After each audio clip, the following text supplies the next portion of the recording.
Hello guys, welcome back to our channel. Today we are going to learn about the pyramids of Egypt. I hope you enjoyed the video.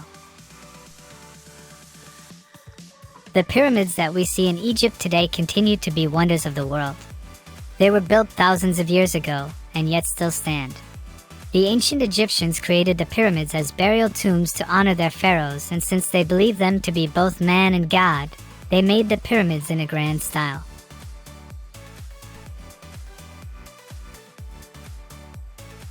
It's believed that the original burial tombs for pharaohs and high-ranking officials were flat monuments called mastabas.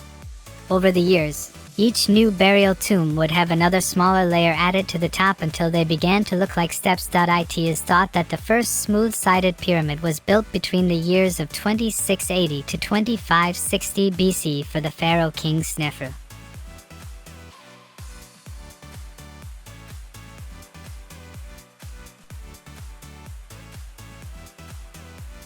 Archaeological excavations have found that unlike what most people might think, the pyramids were not built by slaves, but were Egyptians that lived in the area.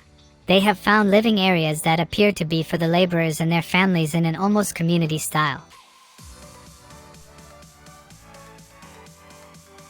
The villages seem to be set up with shops, houses, butcher shops, and even bakeries for the thousands of loaves of bread that were needed to feed the workers. There was a lot of planning that went into building a pyramid. Because of the weight, the location had to be on a firm rock because building on sand would cause it to collapse.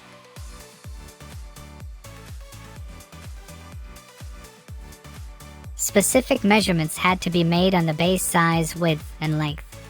This was one of the most important decisions because if they were off, the pyramid would fall. Rock was cut out from quarries that were often quite a distance, and carried on boats on the river Nile to the pyramid location.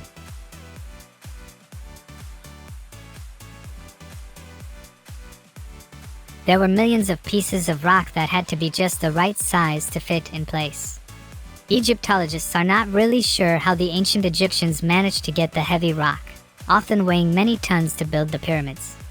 Some think that they used ramps, while others think that they may have used sand to release and balance.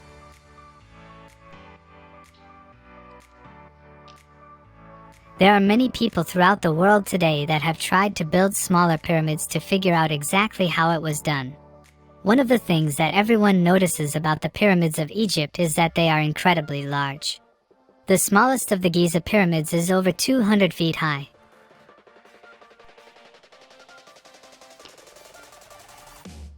The pyramid built by the pharaoh Khufu, pronounced Khufu, was originally 480 feet high, and is made up of over 2.3 million stone blocks. Each of the blocks weighs about 5,000 pounds and had to be cut to the right size, brought to the pyramid, and put in place by hand. If building the pyramids isn't enough of a challenge, the ancient Egyptian engineers planned the blocks so that there were inner chambers and tunnels. It was thought that the pyramid chambers were for the burial of the pharaohs.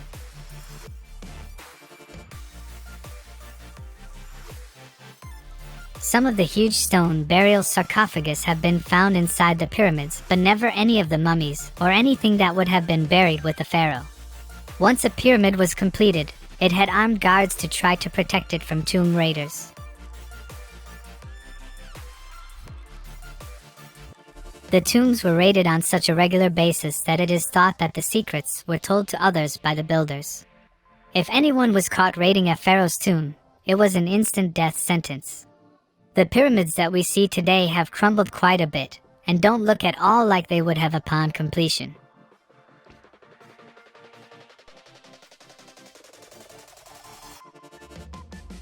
Once all of the stones were in place, the entire pyramid was covered in white limestone, and the top or cap of the pyramid would have been tipped in gold. In the bright Egyptian sunshine, the white and the gold would have gleamed brightly. Knowing exactly how many pyramids were built in Egypt is a challenge, as some were poorly made or small and have since fallen apart or been buried by sand. However, the discovery of more pyramids continues to surprise us. Carl Richard Lepsius compiled a list of pyramids long ago and counted a total of 67. But since then, We have unearthed countless more pyramids, many of which are in poor condition or concealed by sand, making them appear like nothing more than piles of rocks. It's interesting to note that with the exception of one, all pyramids are located on the western side of the Nile River, and they tend to be clustered together in what is known as pyramid fields. These magnificent structures have stood the test of time, and their sheer majesty continues to amaze us even after all these years. Thank you for watching. See you next time. Please don't forget to subscribe, like and share our video with family and friends. It really helps out our channel a lot. Your support is greatly appreciated.